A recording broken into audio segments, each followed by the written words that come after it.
Hello Tiger fans, and welcome to Tiger TV.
This is Mike White with Coaches Talk, here today with the head football coach of the Ripley High School Tigers, Coach Justin Cruz. Coach, thanks for being with us. It's great to be here.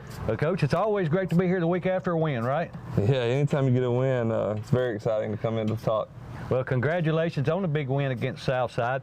Talking a little bit about that game. Of course, we came out with a 22-9 win. I really thought the score should have been 34-7, but we had a little bit to do with that. You know, we got a lot of penalties. Whether we deserved them all or not, I don't know, but we sure got a bunch of them called on us. You know, and then we made a few mistakes, which is, you know, kind of typical for the first game of the season. You're trying to get all the kinks worked out, and it's a non-district game. But we played up a division, so we played a 4A school, and we're still able to come away with a win. And I'm sure that there are a lot of takeaways that you have out of the game. One of the biggest for me is, man, what a great job the defense did with standing tall there 2 or 3 times with inside the 10-yard line. Yeah, I think you're onto something there. You know, I thought the defense played phenomenal. You know, talking to them after the game and watching the film, you know, obviously we still had some mistakes there that we got to clean up and do things better. But I think their resolve was something to be proud of. They were put in bad situations many times. There was a couple times that they were starting their drives on defense in the red zone. Still held them out, you know, gave us a chance to win. Even there, Cleveland had a big stop in the red zone. Memorial come up with a hit in the backfield. And, yeah, I can't say enough about the defense, honestly. 3 turnovers. I think we forced, well, no, I think it was forced 5 turnovers. They fumbled a punt, you know, or tried to fake a punt and fumbled. We got 3 picks. You know, it was just a great night for defense. You know, offensively, man, I felt like early on we were just shooting ourselves up, like you said. Some of the penalties watching on film was very warranted. Some kids lost some technique, or, you know, for lack of a better word, got lazy on a play, then with their feet, whatever, and held and different things. But I thought we just had to clean things a lot up. You know, the first half was so ugly, and it was nothing like we had done the week before or the scrimmage before that. And I felt like we were tense. You know, didn't take advantage of opportunities. There was stuff there. We dropped some balls. I mean, it could just go on and on. But like I told them at halftime, you know, it was 7-7. The defense was playing their hearts out, and, you know, offense, now it's time to get your feet under you. They're giving you every opportunity in the world, and it's time for you to carry your end of the bargain. But, you know, there's some nights going to be like that. You know, there's sometimes that the defense is going to take a while to get their stuff figured out, and the offense has got to keep answering the bell. So I thought it was a good effort by the team to kind of pick each other's slack up. And special teams, I thought we played really well the other night as well. Not to forget about them. Tanner Hendricks had a couple touchbacks and really some good moments. Got a chance to pin them deep and put some pressure on. And Josh did a good job of flipping the field all night, punting for us as many times as we were struggling out in the first half. And anytime you get a win, you should be happy. But, man, we had a lot to work on, and the heat has not been generous to us this week to do that, but we've got as much work as we possibly could in the gym, and even practiced the last 2 mornings at 5:30 in the morning before school. So the kids are working hard to get better, and we hope to have a better showing this week, because obviously we know that if we don't take care of business, Crockett's well enough coach, they're going to capitalize. Absolutely.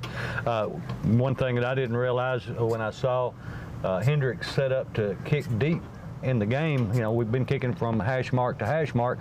I think Crazy Horse said something about him kicking it deep, and I said, I don't know how deep he can kick it, because we never kick it deep, and then he put 2 in the end zone.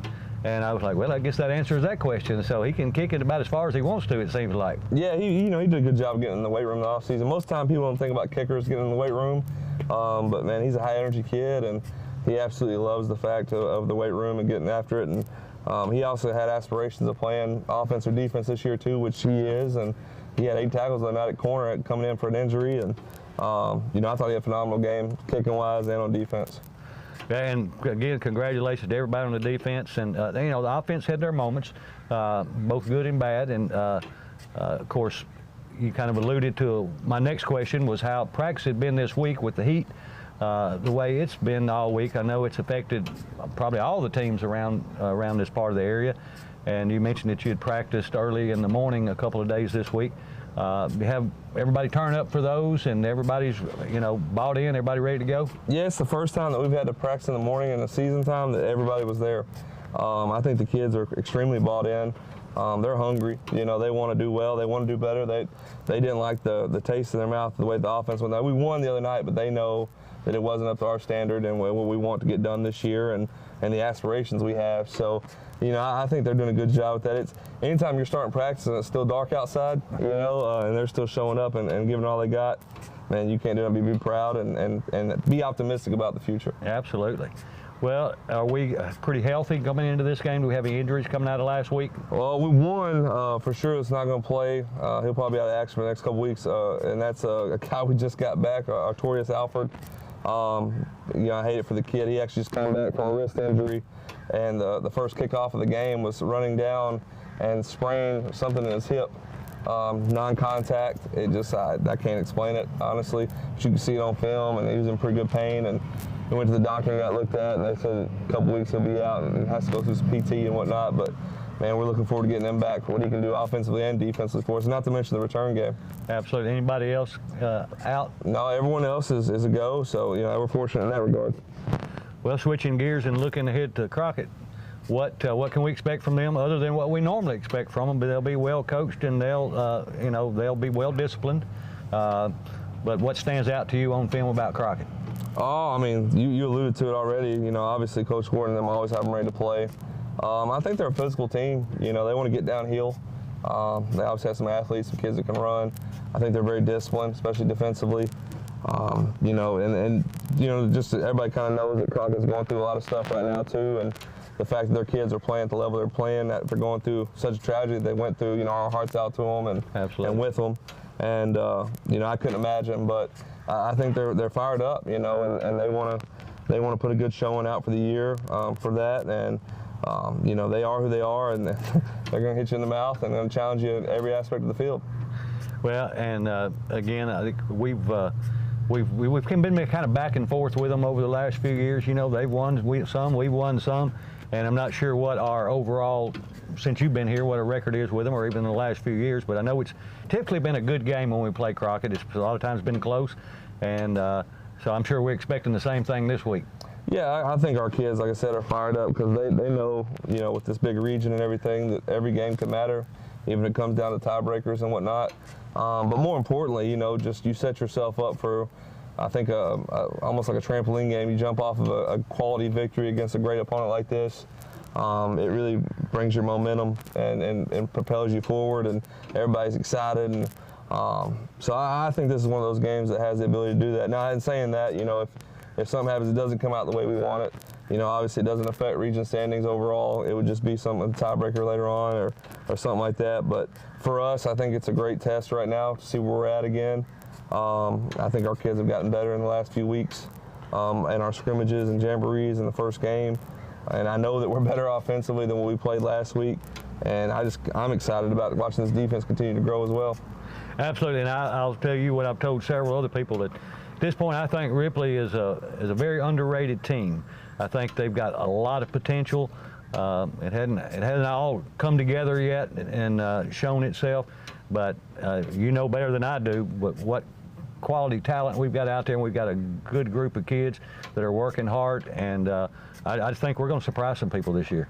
Yeah, you know, some of that comes, I've said it, already, but some of that comes with its new schemes, and, you know, you can practice all day against yourself, but, you know, it's different when people are moving around and, you know, trying to hit you when you're doing that and all that. It's just different than practice. You know, if we could simulate what we're going to see on a Friday night every practice, we'd be that much better, but it's not realistic with our, you know, size school all the time to get that look in every area. So they are still growing, and I think we'll get better with each game. But, you know, I'm excited about the opportunity. You know, you can't have a great moment without a great opportunity. So, you know, that's what we're trying to have happen Friday night. Well, Coach, we really look forward to it. We want to wish you the very best of luck. Obviously, we want to come out of this game 2-0 as we get ready for region play. And I hope there's a great crowd out tonight to support the Ripley High School Tigers. First home game of the year. So we're looking forward to that and look forward to seeing you on the sideline, Coach. Yes, sir. Thank you, Coach. As both teams are now on their respective ends, Ripley getting ready to come out of their tunnel and helmet on the south end, and Crockett lined up on the north end. Both sets of captains are on each side of the field. Cheerleaders are in place both places, and both teams will be taking their sidelines here in just a minute, and we'll be on the way to get the coin toss taken care of and get this game underway. We're almost an hour on delay. Yeah, it's 8:16 at the moment. Yeah.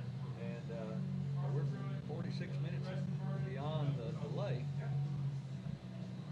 And I can't forget, if somebody will send me their names, I'll be sure to mention the chain crew. The chain gang, got to give them a big shout out and a big thanks. Mr. Jimmy Hill reminded me of that. Mr. Jimmy, everybody knows, is one of the long time supporters of Ripley High School sports of all kinds, and has been involved since I think he graduated in 1955, and of course then he was playing well before that. So, you know, he's been a Ripley Tiger, I don't know, since in the 40s for sure. So thank him for sending me that reminder. And if somebody sends me the names of the chain gang crew, I'll be definitely announcing those. And I want to say Mr. Jimmy actually ran the chains at one time. I'm not sure. He's done a little bit of everything through the years. Can't have too many people like him to support your program. All right, we have the coin toss underway. It looks like, and he put his hand on both of them's shoulders, so I'm not sure. Maybe there's the flip. Crockett County won the toss. They're going to receive. Okay, Crockett wins the toss, and they are going to take the ball. So Ripley will be going on defense first. They're going to be kicking off. They'll be kicking off from the south end to the north end. And now the captains shake hands, as we are just about ready, finally, for some football here in Ripley. I would say that probably on both sides of this field. That a lot of these kids know each other. Probably so, yeah, probably right. I mean, we're neighboring counties, so I wouldn't doubt that. Whiteout night for the Tigers is on the sign. Crockett County Cavaliers come through their corridor over there, and Ripley is just about ready to bust through the sign and come out from the south end. And here come the Ripley Tigers, led by the cheerleaders and fans along each side of the line. Good student section there helping them out as well. So Ripley again will be kicking off from the south end to the north end, and will be defending the south end zone. You know, I've always said, What'd you always say, Howard? what I always said was to be the man, you got to beat the man. And Crockett County's a good 4-H school. Yeah, beat the best. To beat the best, you got to beat the best. You know, I'd rather we play games like this and have to drive 675 miles to play a ball game. We are just about ready for the kickoff. We're just waiting on both teams to take the field. The referee's in the center of the field. Here comes the Ripley kick team. The kicking handled by Hendricks, number 26, as he's going to be kicking from the, well, let's see if he's going to put it up in the middle of the field. It looks like in the middle of the field instead of the hash marks like we had been doing. It looks like they're going to make him do something with his, I don't know if it's his gloves or something. They make him take off, so he's headed back out there. Kicking off the Tigers, number 26, senior. And let's see.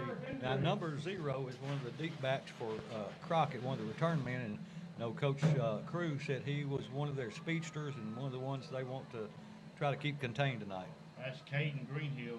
He's a running back and defensive back. He's a junior. And then the other one is is that 3? I can't tell. If it is, that's Demarion Demo Pickens. Yeah, I think that's who it is. He's a sophomore. So Ripley will be kicking from the far hash mark. Let's see if they kick it deep or if they kick it. Typically, they try to kick it down to about the 30 or 25-yard line and get a high kick across the field and give our coverage people time to get down under it. Let's see what we do here.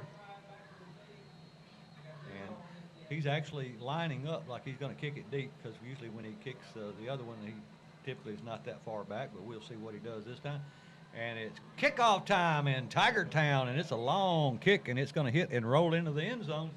So wherever you are in Ripley or West Tennessee or anywhere in the world, it's football time here at Tiny Knee Stadium. Yeah, we're glad of it too. Glad to finally get this game underway. 8:21 was the kickoff time tonight. So Ripley again will go on defense first. And got to give a shout out to Big Mooney there holding the middle of that line down, and he does a good job. People don't realize how big he is because he moves so fast. He's a 380-pound nose guard. He's big. He's the biggest nose guard I think. He's an NFL type nose guard. And he can move. All right, here comes Crockett. They're going to send 3 wide to the left, shotgun formation, wing left. Quarterback takes a snap. He's going to hand it to his running back going off the left side. Number 00 gets around the edge, gets into the secondary, crosses the first down marker out to around the 36-yard line where they will have the first down. They'll move the sticks on the first play from scrimmage here at Ripley, the Tigers and Crockett County. That was Greenhill, that junior. You know, he got some good speed behind him. He got some good blocks out front too. Well, Coach Cruz said he's the one that we want to watch. Let's see, they'll line it with 2 wide left, wing to the left and right, double wing, shotgun formation, empty backfield. Quarterback's going to hand it to 0 again, going off the left side. He gets in the linebacker level and picks up about 7 out to the 44-yard line. So it'll be second down and about 2 for the Cavaliers. I don't know who stopped him up on that play. I couldn't see with Tiger. I seen a Tiger hand go out and just grab him and just throw him down. This time Crockett's going to send 3 wide outs to the right, wing to the right, single setback to the quarterback's left, shotgun formation. He tried to pull the Tigers off with a long snap count, didn't work. They wanted an easy first down. We're going to make them work for it. Trips to the right. Quarterback takes a snap, and it's a messed up play. He's running this way, and we got a chance to catch him in the backfield, and we are going to get him we're going to lose some yards here. He's going to be back to about the 41-yard line. So he's going to lose about 3 yards on the play. He missed a handoff or somebody ran the wrong way. You could tell it was a broken play. Tried to make something out of it himself, and the Tigers give him good pursuit. Deloach ran him back deeper, and then one of the Tigers cleaned it up. So now it makes it 3rd down and 5 for Crockett, and their trips are split wide to the left this time. And the quarterback hands it off. He goes off the right side to number 29. He crosses the 50-yard line, picks up the 1st down to the 49-yard line, where it'll be 1st and 10 for the Cavaliers as we hit the 10-minute mark. That was Gabe Dupree. He's a sophomore. So that Great will run by number 29. Absolutely. Good hold, good blocking too. Trips wide to the left. Crockett will look to the sideline to get the call. They do like Ripley. They get up on the line. They take a little more time than Ripley does between snapping the ball, but here's the snap, and it's a quick pass out to number 3. He goes up and gets it and goes down the far sideline for about 8, maybe 9. We'll call it 2nd and 1 because that's about what it looked like, maybe 2, 2nd and 2. Ball at the 41-yard line of the Tigers with 9:14 to go, 1st quarter. Marion Pickens. And this time 1 wide to the right, and the quarterback is going to hand it off number 3. He gets in the 2nd level, and they've got a flag. We stop him right at the 1st down marker, but a flag comes in the area where you would anticipate holding.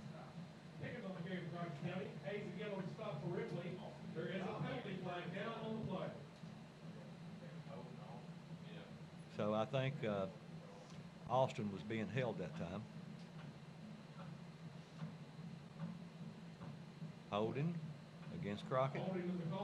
So that'll back them up 10 yards. That's good for us. It's 3rd down. It wasn't all that play 2nd down. They'll get that play over, but if they had it right at 1st down, enough yards for the 1st down, had the penalty not stopped them. So it moves them back across the 50 down to their own 49-yard line. And it's going to make it 2nd down and 12 for the Cavaliers as they send 2 wide left, 1 to the right, wing to the left. Quarterback takes a snap. He handed off number 0 going up the gut. And he stumbles as he gets forward, but he makes a good run out across the 50, the 45, down to the 44. And so it's going to be 3rd down and about 4 for the Cavaliers. A big play here. The Tigers need to stop them here on this 4th down, or on this 3rd down situation, and put them in a punting, at least make them think about punting. Yeah, we definitely need to get this. We don't need to let them squirt. Yeah, the defense needs to step up like they did last week. 2 wide to the left, 1 to the right.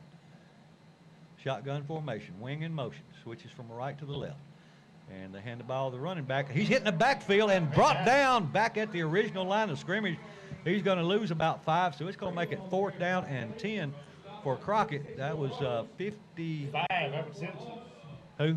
Simpson. One between. Oh, okay, yeah. Great job there. Well, they say his forward progress keeps him up to the 46-yard line. So still going to make it 4th down and 7, and Crockett looks like they are going to go for it.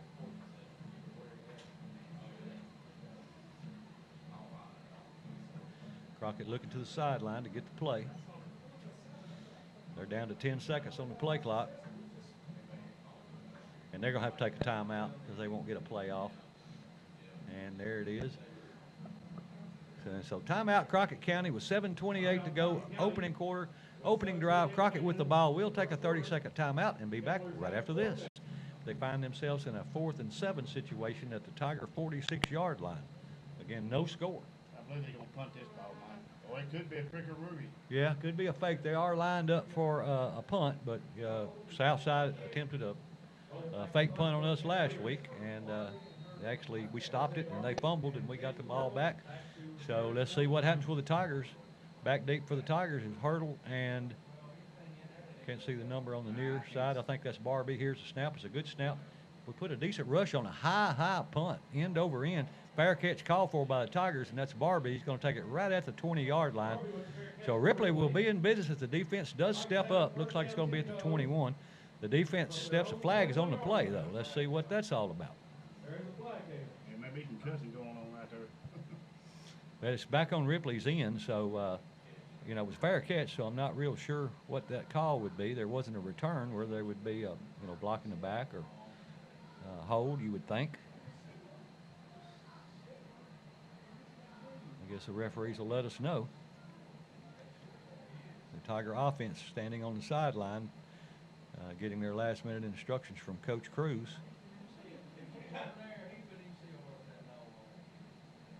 Here comes the signal.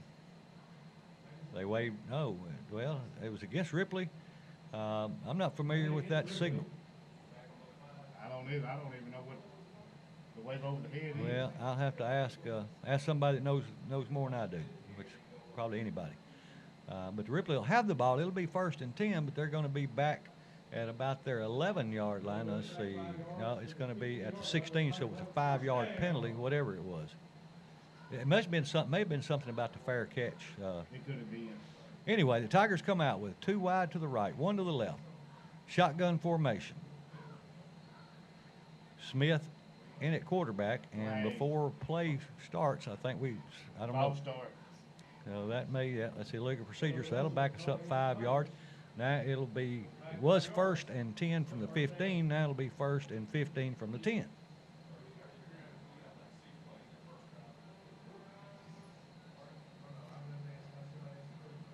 Got a great student section right in front of us here in the press box. The Tigers send 2 wide to the right, 1 to the left. Smith stands back at his 5, takes a snap. He's going to hand it off to his running back, going off the right side, and he runs into a crowd, but they keep pushing it forward. Not sure where they're going to say his forward progress is. It looks like at the 15, so if that's the case, it'll be a 5-yard pickup. According to the down marker on the other side, it looks like it's be a 5-yard pickup, so it'll be 2nd down and 10 now. That was DeMarcus Barnes, who's a junior for the Tigers. Ripley has 2 wide to the left. That's Hurdle and Hearn. Shotgun formation. Smith puts a man in motion. Takes a snap. Hands it off again. No, he pulls it back out, runs around the right side, staying on his feet, twisting and turning, picks up nice yardage as he crosses the 20 out to about the 23-yard line. And so that was a nice pickup. Gets us back inside the sticks. It's going to make it 3rd down and about 4 for the Ripley Tigers. Great run by Samuel. Yeah, it was. I bought in on the fake myself. He pulled it out and ran back to the opposite side of the field and picked up a nice chunk of yards. We need some more here. Yeah. 2 wide right, 1 to the left. And he wants to throw. Looking. He's being chased out of the pocket. And he's going to be caught in the backfield. And he's going to go down back about the original line of scrimmage. The line just didn't hold him out that time, and they got to him before he had much of a chance. I didn't have an opportunity to look downfield, see if we had anybody open, because he didn't have an opportunity to look himself to see if anybody was open. I thought he was going to take off running again, which would have been, I think, a good thing. 5 minutes and 40 seconds to go in the opening quarter. Ripley to punt the ball away at a 4th and 8 situation, ball back on their 16-yard line. Hearn stands back about his 4-yard line. Gets the snap, rolls to his right, gets a nice kickoff. He sends a fair catch called for back at the 41-yard line. So that was around a 50-yard punt. Yeah, at least. Yeah, it was about a from where he was standing, it was about a 50-yard punt, about 45 from the line of scrimmage, but it was high and gave the cover team enough time to get down and get under it so that he didn't have a chance to return it. So that will put Crockett back in business, 1st down and 10 from their own 41-yard line with 5:17 to go, opening quarter. No score here at Tiny Knee Stadium for Ripley versus Crockett County. I don't understand that flag earlier on Ripley about the fair catch. He gave a fair catch. Yeah, I don't know. We'll try to find out for you, though. Crockett has 2 wide to the left, 1 to the right. Double wing. Empty backfield. Shotgun formation. Handed off from number 0, going right up the gut again, and he picks up about 8 out to the 49-yard line. They're gashing us right in the middle. We've got to figure out what that is and figure out a way to keep them from doing that. Because he picks up 8, it'll make it 2nd down and 2. Ball at the 48-yard line.